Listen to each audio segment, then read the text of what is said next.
Hello everyone, मैं हूं वीर और स्वागत आपका वी से बॉडी में।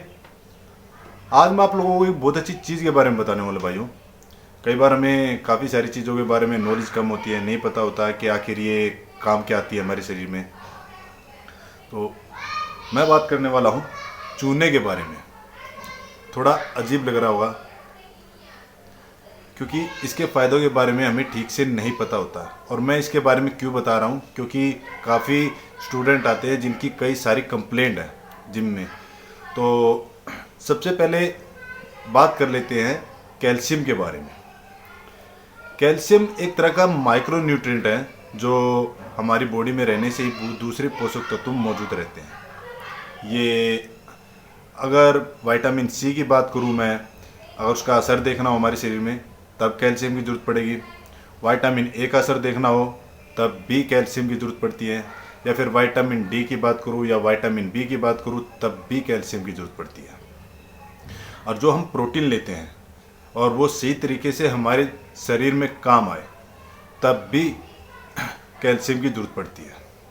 तो स्टूडेंटों की काफ़ी सारी सवाल थे कि भाई हमारे हाइट नहीं बढ़ती, हमें हाइट के बारे में बताओ या फिर कोई सप्लीमेंट बताओ जिससे हमारी हाइट बढ़ जाए। तो भाई मैं उन लोगों को बता दूं, सप्लीमेंट लेने की ज़रूरत नहीं है। आप चूना इस्तेमाल कर सकते हो और कैसे करना है ये मैं बता दूंगा वीडियो के एंड में। पहले स्टूडेंट के बारे में बता देता हूँ। जिन स्टूडेंट्स की हाइट नहीं बढ़ती या फिर जिनका काम करने का स्लो प्रोसेस है या फिर देर में सोचते हैं तो वो लोग चूना ले सकते हैं। अब जो लोग बड़े हैं और जिम में आते हैं तो उन्हें भी चूना लेना चाहिए, क्योंकि हम वर्कआउट के दौरान अपनी बॉडी पे वेट ज़्यादा डाल रहे होते हैं, यानी लोड ज़्यादा आ रहा होता है हमारे जॉइंट पे, हमारे मसल पे, तो उन्हें चूना लेना चाहिए। अब अगर मैं गर्भवती महिला की बात करूं या फिर लेडीज की नॉर्मल उनकी बात करूं तो उन्हें भी चूना जरूर लेना चाहिए। उसका रीज़न है क्योंकि जब मासिक धर्म कई बार टाइम से नहीं आता उन लोगों को, और या फिर जब वो गर्भवती होती है तो उनके शरीर को कैल्शियम की ज़रूरत पड़ती है काफ़ी सारी, जो कई बार डॉक्टर दवाइयों से पूरा करते हैं। अब इसमें बेनिफिट बताऊं मैं उन गर्भवती महिलाओं को। अगर जो महिलाएं चूना खाती होगी तो एक तो उनकी नॉर्मल डिलीवरी होगी, दूसरा जो उनका बच्चा पैदा होगा वो एक तरह से ये कह सकते हैं कि तंदुरुस्त, बिल्कुल हष्ट पुष्ट और तंदुरुस्त पैदा होगा। तीसरा, वो बच्चा कभी बीमार नहीं पड़ेगा। और चौथा ये है कि उस बच्चे का आईक्यू लेवल यानी इतना अच्छा होगा, वो बच्चा इतना होशियार होगा हद से ज़्यादा। और अब बूढ़े लोग जो होते हैं यानी 50 की उम्र के बाद हमारे शरीर में कई बार कैल्शियम ऑब्जर्व होना कम हो जाता है, क्योंकि अक्सर ये समस्या देखी गई है हमारे इंडिया में कि जो बूढ़े लोग हैं उन्हें घुटनों की समस्या काफ़ी मिली है।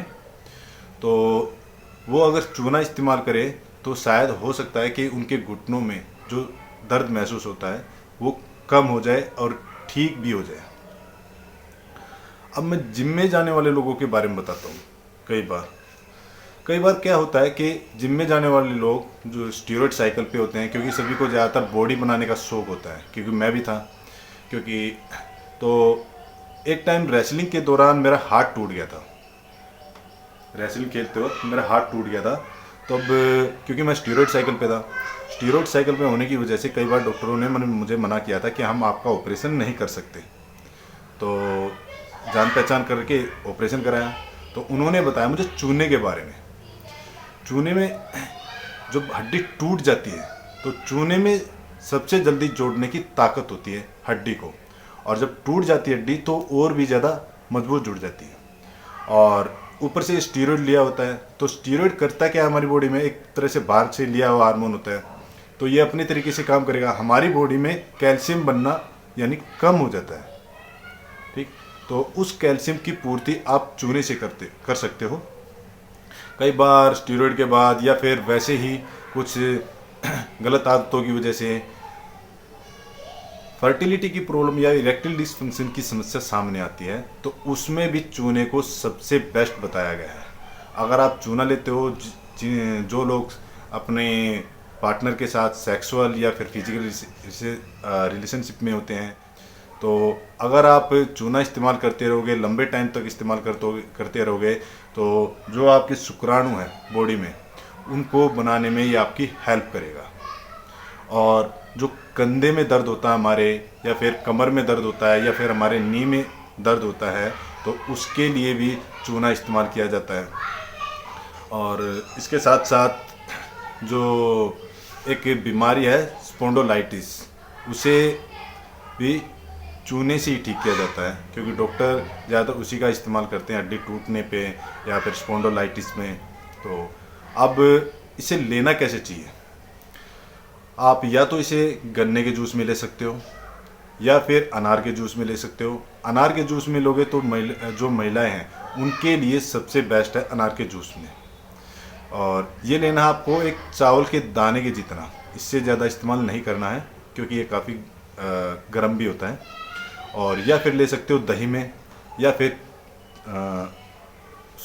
दाल में ले सकते हो।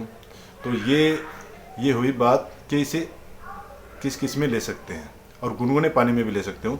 एक चावल के दाने जितना लेना आपको, बस इतना ही इस्तेमाल करना है। और ये हमारी इतनी सारी बीमारियों में काम आता है, हद से ज़्यादा। अगर किसी को एनीमिया हो जाता है, तो उसकी हड्डियों में पेन या मसल में पेन होना शुरू हो जाता है, तब भी चूने का इस्तेमाल किया जाता है।